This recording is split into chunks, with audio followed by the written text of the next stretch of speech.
C കാറ്റിൻ്റെ ഈ പുതിയ എപ്പിസോഡിലേക്ക് എല്ലാ മാന്യപ്രേക്ഷകർക്കും ഹൃദ്യമായ സ്വാഗതം. സാർവത്രിക സഭയുടെ മതബോധന ഗ്രന്ഥത്തെക്കുറിച്ച് ആഴത്തിൽ പഠിക്കുന്നതിനു വേണ്ടി തലശ്ശേരി അതിരൂപതയും ശാലോം ടെലിവിഷനും ചേർന്നൊരുക്കുന്ന പ്രോഗ്രാമാണ് സി കാറ്റ്.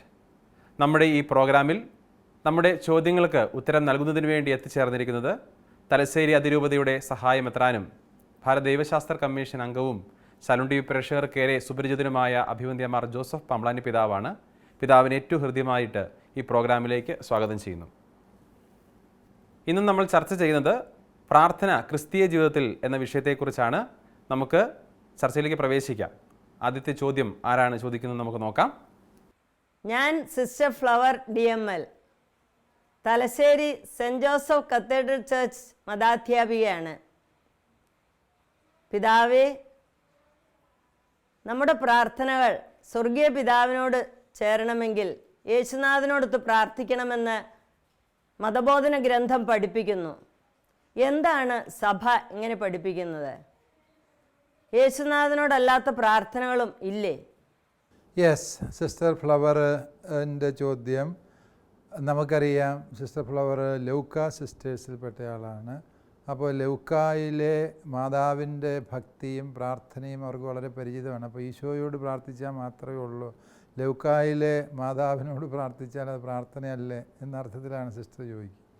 വാസ്തവത്തിൽ ഇവിടെ നമ്മൾ മനസ്സിലാക്കേണ്ടത് സ്വർഗത്തിനും ഭൂമിക്കും ഇടയിൽ ഒരേ ഒരു മധ്യസ്ഥൻ, അത് ദൈവപുത്രനായ ഈശോ മിശിഹാ മാത്രം. അത് വിശുദ്ധ ഗ്രന്ഥത്തിൻ്റെ വെളിപാടാണ്. അത് നമ്മൾ അംഗീകരിക്കണം. സ്വർഗത്തിലെ പിതാവുമായി നമ്മെ ബന്ധിപ്പിക്കുന്ന കണ്ണി ഈശോ മിശിഹായാണ്. ആ അർത്ഥത്തിലാണ് അവനെ ഏക മധ്യസ്ഥൻ എന്ന് വിളിക്കുക.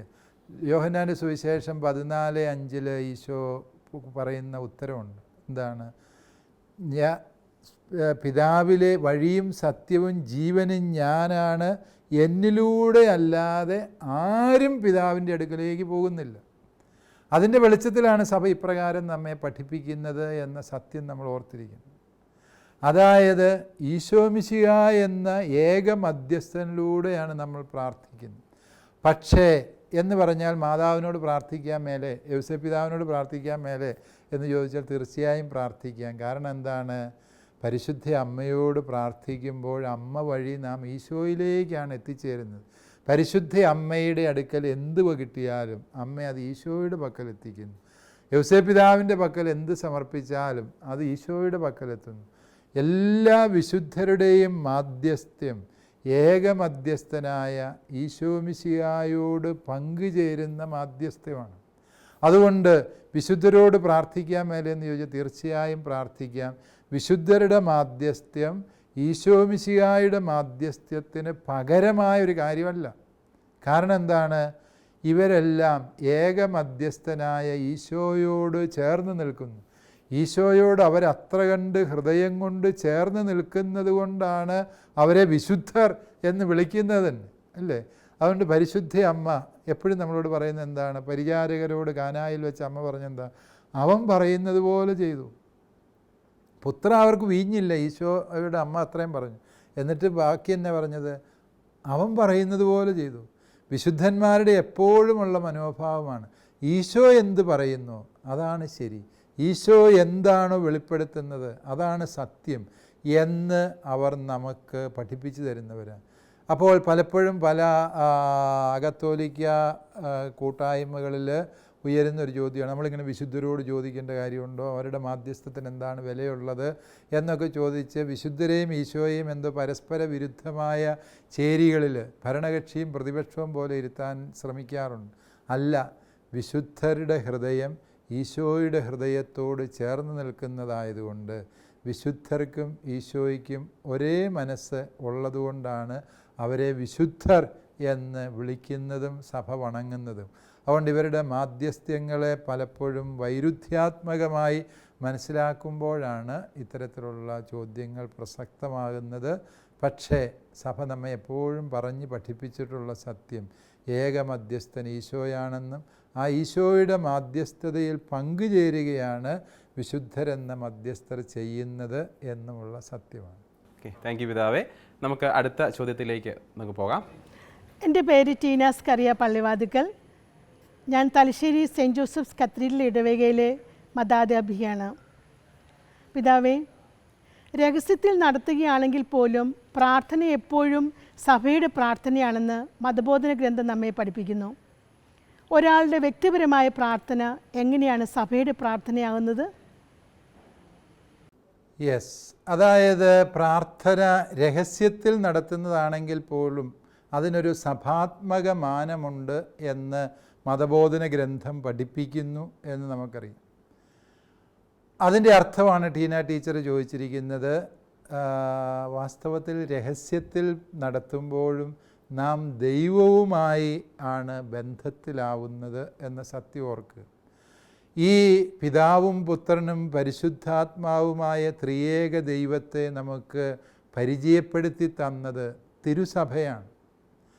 ഈ സഭയിലൂടെയാണ് നാം പരിശുദ്ധാത്മാവിനെ സ്വീകരിക്കുന്ന കൂദാശകൾ സ്വന്തമാക്കുന്നത്. മാമോദീസ തിരുസഭയാണ് നമുക്ക് പ്രദാനം ചെയ്തത്.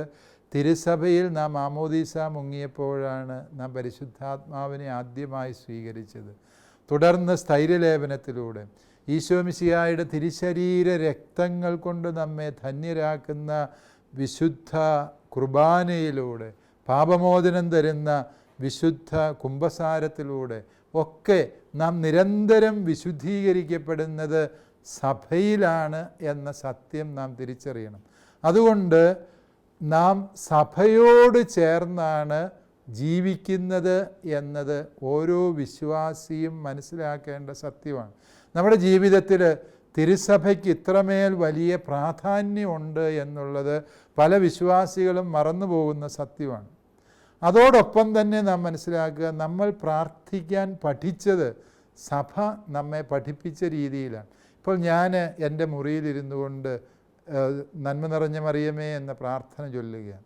വാസ്തവത്തിൽ ആ പ്രാർത്ഥന ഞാൻ കണ്ടുപിടിച്ച പ്രാർത്ഥനയല്ല. അത് ഞാൻ മുറിയിൽ ഒറ്റയ്ക്കിരുന്ന് പ്രാർത്ഥിക്കുമ്പോഴും എനിക്ക് മുൻപേ ഈ പ്രാർത്ഥന ചൊല്ലിയ കോടാനുകോടി വിശ്വാസികളോട് ചേർന്നാണ് ഞാൻ പ്രാർത്ഥിക്കുന്നത് എന്ന സത്യം ഞാൻ മനസ്സിലാക്കണം.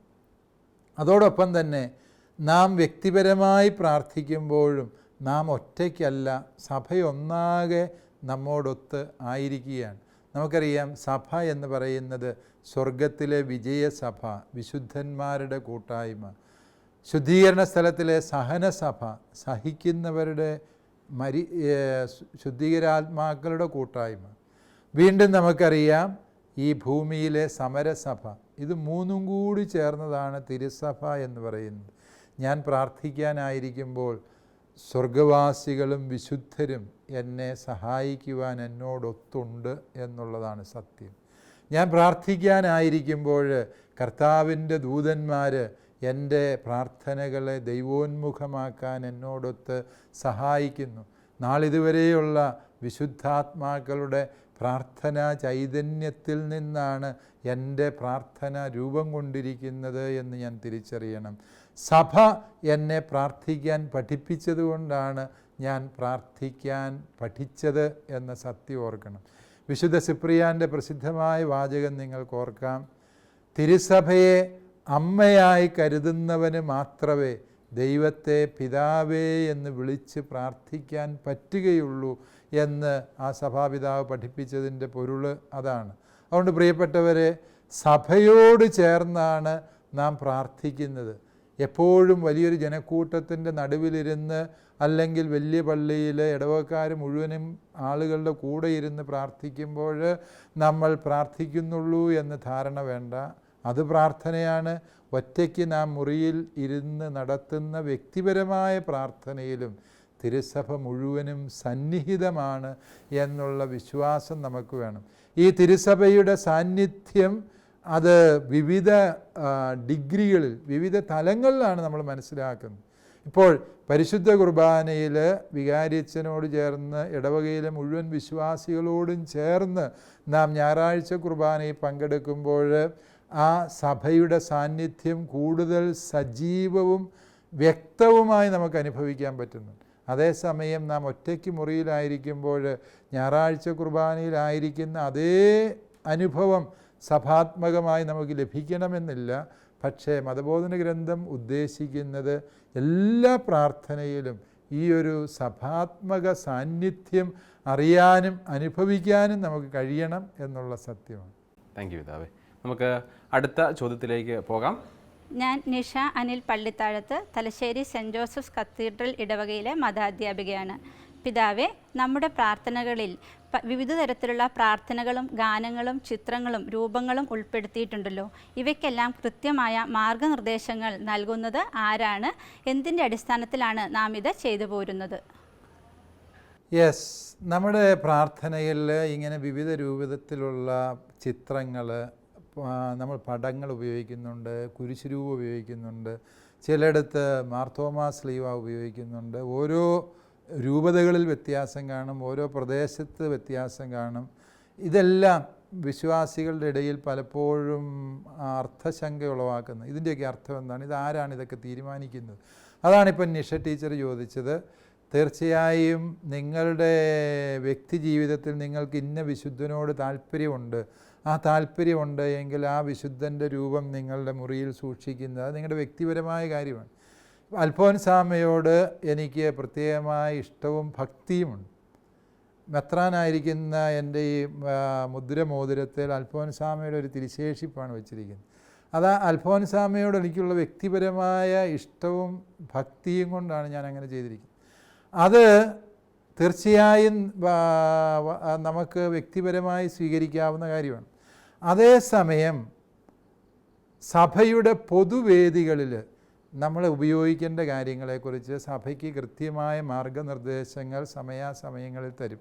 ഇപ്പോൾ ഒരു അൾത്താര എങ്ങനെയായിരിക്കണം, ഒരു അൾത്താരയിൽ വേണ്ട അവശ്യ സാധനങ്ങൾ എന്തൊക്കെയായിരിക്കണം, ഒരു ബലിപീഠം എങ്ങനെയാണ് ക്രമീകരിക്കേണ്ടത്, ഈ ബലിപീഠത്തിൽ എത്ര തുണി വിരിക്കണം തുടങ്ങിയ കൃത്യമായ മാർഗനിർദ്ദേശങ്ങൾ സഭ നമുക്ക് തരുന്നതാണ്.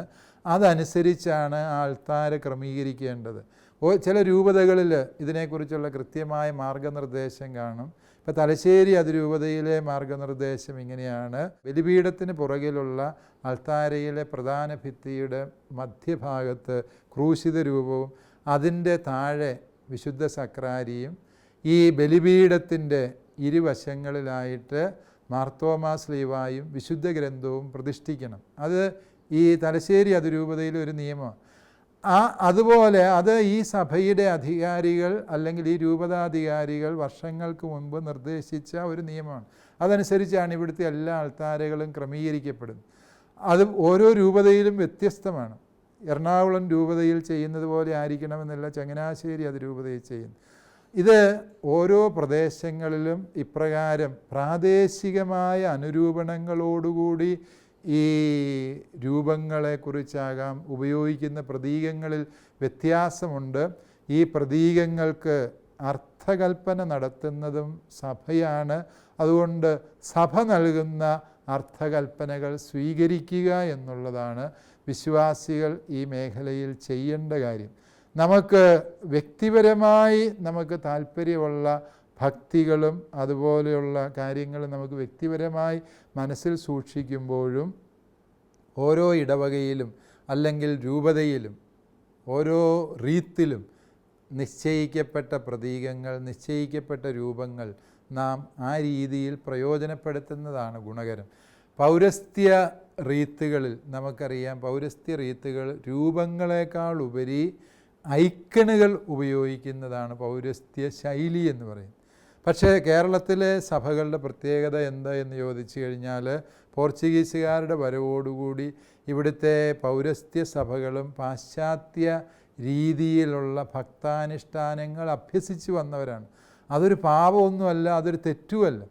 ആ പാശ്ചാത്യമായ സ്വാധീനങ്ങൾ ഇവിടുത്തെ പൗരസ്ത്യ സഭയെ സാരമായി സ്വാധീനിച്ചിട്ടുണ്ട് എന്നുള്ളതും വസ്തുതയാണ് എന്ന് നമ്മൾ തിരിച്ചറിയേണ്ടതുണ്ട്. അതുകൊണ്ട് തന്നെ ഇവിടുത്തെ സഭകൾ പൂർണ്ണമായും പൗരസ്ത്യ രീതിയിലായിരിക്കണം എന്ന് ചിലപ്പോൾ പറഞ്ഞാൽ അതിനോട് പ്രതിരോധിക്കുന്ന മനോഭാവങ്ങൾ ചിലരിൽ നിന്നുണ്ടാകും. അതൊക്കെ സാവകാശമുള്ള ബോധവൽക്കരണങ്ങളിലൂടെ ക്രമപ്പെടുത്തിയെടുക്കേണ്ട യാഥാർത്ഥ്യങ്ങളാണ്. അതുപോലെ തന്നെ നമ്മുടെ ഒരു നാട്ടിലുള്ള ചില പ്രതീകം മറ്റൊരു നാട്ടിൽ സ്വീകാര്യമായിരിക്കണമെന്നില്ല. ഇപ്പം ഭാരതത്തിൽ വിളക്ക് കത്തിക്കുക, അത് ഈ ഭാരതീയരെ ഏത് നല്ല കർമ്മം ചെയ്യുന്നതിൻ്റെയും ആരംഭമായി ദീപം തെളിക്കുന്ന ഒരു ഭാരതീയ ചിന്തയുണ്ട്. അത് ഒരന്യനാട്ടിൽ, അത് വിദേശത്ത് ഇങ്ങനെ എന്തിനാണ് ഈ വിളക്ക് കത്തിക്കുന്നതെന്ന് ആളുകൾ ചോദിക്കും. അതിന് പ്രത്യേകിച്ചൊരർത്ഥം അവർക്ക് കണ്ടെത്താൻ പറ്റുന്നില്ല. അല്ലെ നമ്മുടെ നാട്ടിൽ കല്യാണം കഴിക്കുന്നതിന് ഭർത്താവ് ഭാര്യയുടെ കഴുത്തിൽ താലി കെട്ടും. ലോകത്ത് വേറെ ഒരു രാജ്യത്തും ഇങ്ങനത്തെ സംവിധാനം ഇല്ല എന്ന് നമുക്കറിയാം. അത് ആ പ്രതീകങ്ങൾ പലതും പ്രാദേശികമായ അനുരൂപണങ്ങളുടെ ഫലമായിട്ട് സംഭവിക്കുന്നതാണ് എന്നും കൂടി തിരിച്ചറിഞ്ഞാൽ മതി. ആരാധനാക്രമത്തിൻ്റെ ഭാഗമായിട്ട് ഇത്തരത്തിലുള്ള കർമാനുഷ്ഠാനങ്ങളാകട്ടെ, പ്രതീകങ്ങളാകട്ടെ, രൂപങ്ങളാകട്ടെ ഉപയോഗിക്കുന്നതിനെക്കുറിച്ച് സഭയുടെ മാർഗനിർദ്ദേശങ്ങൾക്കനുസരിച്ചാണ് നാം തീരുമാനമെടുക്കേണ്ടത്. താങ്ക് യു പിതാവേ. ഓക്കെ, നമുക്കിനി അടുത്ത ചോദ്യത്തിലേക്ക് പോകാം. അടുത്ത ചോദ്യം ആരാണ് ചോദിക്കുന്നത് നമുക്ക് നോക്കാം. എൻ്റെ പേര് ബിനീഷ് വെള്ളിപറമ്പിൽ. ഞാൻ നാട്ടക്കല്ല് ഇടവകാംഗമാണ്. പിതാവേ, എൻ്റെ ചോദ്യം ഇതാണ്. മതബോധന ഗ്രന്ഥത്തിലും വിശുദ്ധ ഗ്രന്ഥത്തിലും യേശു എന്ന നാമം എഴുതി കാണാറുണ്ട്. പക്ഷേ ചില വ്യക്തികൾ യേശു എന്ന നാമമല്ല ഈശോ എന്ന നാമമാണ് എഴുതേണ്ടതെന്ന് പറയുന്നു. ഈ വാദത്തിന് പിന്നിൽ എന്തെങ്കിലും അടിസ്ഥാനമുണ്ടോ? യെസ്, ബിനീഷ് ചോദിച്ചത് നല്ല ഒരു ചോദ്യമാണ്. അതായത് യേശു എന്നും ഈശോ എന്നും ഉള്ള രണ്ട് പേരുകൾ ഉപയോഗിക്കുന്നുണ്ട്. ഇതിലേതാണ് ശരിയായ ഉപയോഗം എന്നാണ് ബിനീഷിൻ്റെ ചോദ്യം. അതായത് ഇത് രണ്ടും ഒരേ പേര് തന്നെയാണ്. കാരണം നമുക്കറിയാവുന്നതാണ്, ഈശോ എന്ന് പറയുമ്പോൾ അത് സുറിയാനി ഭാഷയിൽ എഴുതുന്ന പേരാണ് ഈശോ.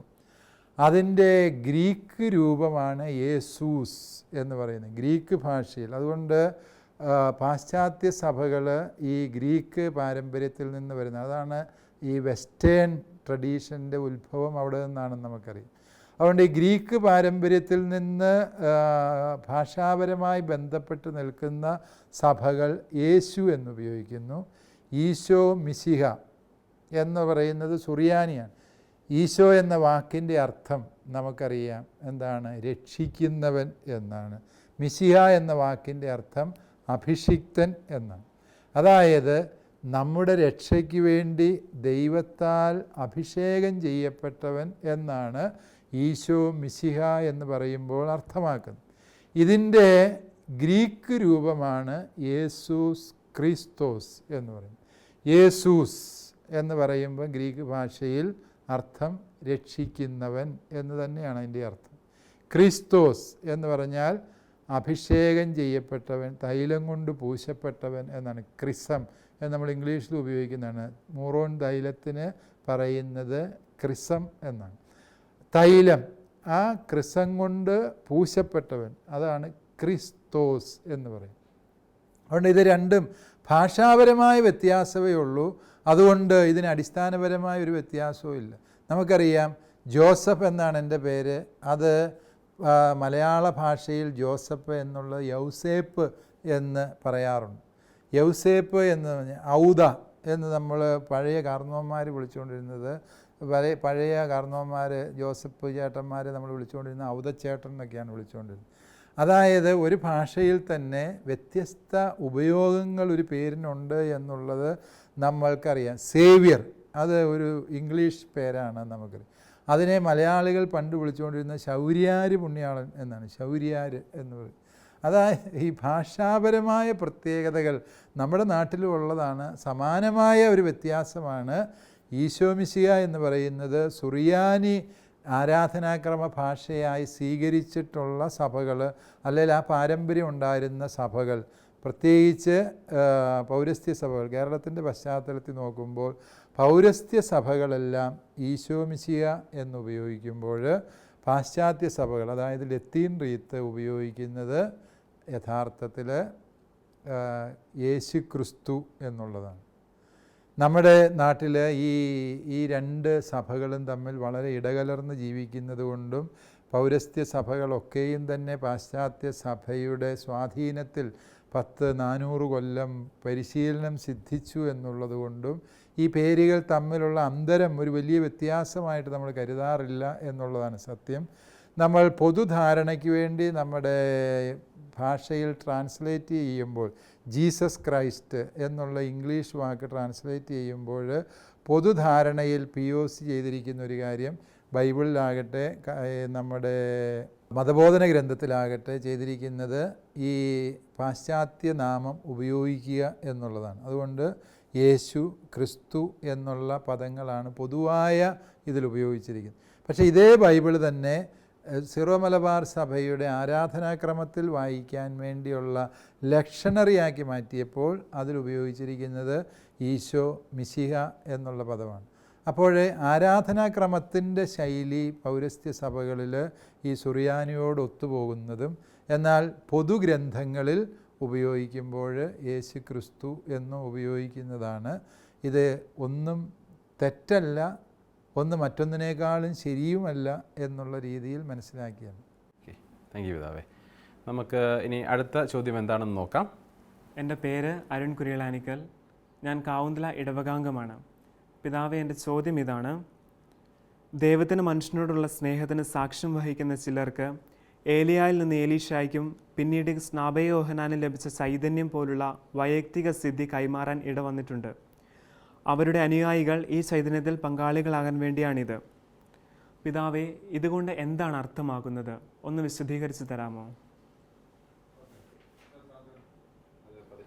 അതെ, അരുണിൻ്റെ ചോദ്യം, ഈ ദൈവം ചിലർക്ക് ചില പ്രത്യേക സിദ്ധികളും അത്ഭുതകരമായ വരങ്ങളും നൽകാറുണ്ട്. അവരുടെ അനുയായികൾ ആ വരത്തിൻ്റെ ചൈതന്യത്തിൽ ജീവിക്കണമെന്ന് ദൈവം ആഗ്രഹിക്കുന്നുണ്ട് എന്നാണ് മതബോധന ഗ്രന്ഥം പറയുന്നത്. അത് വളരെ സങ്കീർണമായ ഒരു പ്രസ്താവനയായതുകൊണ്ട് അത് ഒരു ഉദാഹരണം പറഞ്ഞാൽ മനസ്സിലാവുമെന്ന് എനിക്ക് തോന്നുന്നു. നമുക്കറിയാം, ഫ്രാൻസിസ് പുണ്യവാളൻ നമ്മുടെ ഫ്രാൻസിസ് മാർപ്പാപ്പായുടെ ഇഷ്ടവിശുദ്ധനാണെന്ന് നമുക്കറിയാം. ഈ പുണ്യവാളൻ നമുക്കറിയാം, സഭ ഒരു കാലത്ത് ആഡംബരങ്ങളുടെ സുഖലോലുപതയുടെ വഴിയെ സഞ്ചരിച്ചപ്പോൾ ദൈവം ഫ്രാൻസിസ് പുണ്യവാളന് പ്രത്യക്ഷപ്പെട്ട് പറഞ്ഞു, എൻ്റെ സഭയെ എൻ്റെ പള്ളിയെ പടുത്തുയർത്തുക. ഫ്രാൻസിസ് പുണ്യാളന് ആദ്യം മനസ്സിലായത് ആ ഗ്രാമത്തിൽ തകർന്നു കിടക്കുന്ന സാൻ ദമിയാനോ ദേവാലയം പുതുക്കിപ്പണിയാനാണ് അദ്ദേഹം ആദ്യം വിചാരിച്ചത്. അദ്ദേഹം വളരെ കഷ്ടപ്പെട്ട് അത് പുതുക്കിപ്പണിതപ്പോഴും ഈശോ പറഞ്ഞു, എൻ്റെ സഭയെ, എൻ്റെ പള്ളിയെ പുതുക്കിപ്പണിയുക, ബിൽഡ് അപ്പ് മൈ ചർച്ച്. അപ്പോഴാണ് അദ്ദേഹത്തിന് മനസ്സിലായത്, ഇത് ഏതെങ്കിലും ഒരു കെട്ടിടം പണിയുന്ന കാര്യമല്ല ഈശോ പറയുന്നത്, സഭയെ നവീകരിക്കാനാണ്. അതെങ്ങനെയാണ് ഞാനെന്ന ഒരു മനുഷ്യൻ വിചാരിച്ച സഭ എങ്ങനെ നവീകരിക്കപ്പെടും? അതിന് അദ്ദേഹം അദ്ദേഹത്തിന് ഈശോ വെളിപ്പെടുത്തി കൊടുത്തത് സുവിശേഷത്തോട് 100% വിശ്വസ്തത പുലർത്തി ദാരിദ്ര്യത്തിൻ്റെയും എളിമയുടെയും വഴിയിലൂടെ സഞ്ചരിക്കും. അത് അദ്ദേഹം അക്ഷരം പ്രതി ജീവിതത്തിൽ അനുധാവനം ചെയ്തപ്പോൾ സഭയിൽ നിന്ന് വിശുദ്ധ ഫ്രാൻസിസിൻ്റെ ചൈതന്യം സഭയെ മുഴുവനും നവീകരിക്കാൻ പര്യാപ്തമായി. ആ ചൈതന്യം തുടർന്നു പോകാൻ വേണ്ടിയാണ് ഫ്രാൻസിസ്കൻ ആധ്യാത്മികത രൂപം കൊണ്ടത്. ഫ്രാൻസിസ്കൻ സന്യാസിമാർ ഫ്രാൻസിസിൻ്റെ ചൈതന്യത്തിൽ ജീവിക്കണമെന്ന് സഭ ആഗ്രഹിക്കുന്നുണ്ട്. അതാണ് സഭയിലെ വിവിധ കാരിസങ്ങൾ എന്നാണ്. പരിശുദ്ധാത്മാവിൻ്റെ വരത്തിന് പറയുന്നതും കാരിസം എന്നാണ് എങ്കിൽ, ഓരോ സഭയ്ക്കും ഇങ്ങനെയുള്ള തനത് ചൈതന്യത്തിന് പറയുന്നതും കാരിസം എന്നാണ്. ദൈവം ആ സഭയുടെ സ്ഥാപക പിതാവിന് വെളിപ്പെടുത്തി കൊടുത്ത ഒരു പ്രത്യേക വരം, ആ വരം ജീവിക്കാൻ വേണ്ടിയാണ് ദൈവം ആ സഭയിലെ അംഗങ്ങളെ നിയോഗിക്കുന്നത്. അതുകൊണ്ട് ഓരോ സന്യാസ സമൂഹങ്ങളും തങ്ങളുടെ പിതാമഹന്മാർക്ക് കിട്ടിയ വരങ്ങൾ, ദാനങ്ങൾ ജീവിതത്തിൽ പാലിച്ചുകൊണ്ട് മുന്നേറണം എന്നതാണ് സഭ ലക്ഷ്യമാക്കുന്നത്. താങ്ക് യു പിതാവേ. ഇന്ന് നമ്മൾ ചർച്ച ചെയ്തത് മതബോധന ഗ്രന്ഥത്തിലെ അവസാന ഭാഗമായ പ്രാർത്ഥന ക്രിസ്തീയ ജീവിതത്തിൽ എന്ന വിഷയത്തെക്കുറിച്ചാണ്. ഇന്ന് നമ്മുടെ ഈ ചർച്ചയിൽ പങ്കെടുത്ത് നമ്മുടെ ചോദ്യങ്ങൾക്ക് വ്യക്തമായ ഉത്തരം നൽകിയ അഭിവന്ദ്യമാർ ജോസഫ് പമ്പ്ളാനി പിതാവിന് ഏറ്റവും ഹൃദ്യമായി നന്ദി അറിയിക്കുകയാണ്. അതുപോലെ നമ്മുടെ ഈ ചോദ്യോത്തര പരിപാടിയിൽ നല്ല നല്ല ചോദ്യങ്ങൾ ചോദിച്ച എല്ലാ അധ്യാപകർക്കും ശാലോം TV പേരിലുള്ള ഹൃദയം നിറഞ്ഞ നന്ദി അറിയിക്കുന്നു. അടുത്ത എപ്പിസോഡിൽ വീണ്ടും കാണുന്നതുവരെ നന്ദി, നമസ്കാരം.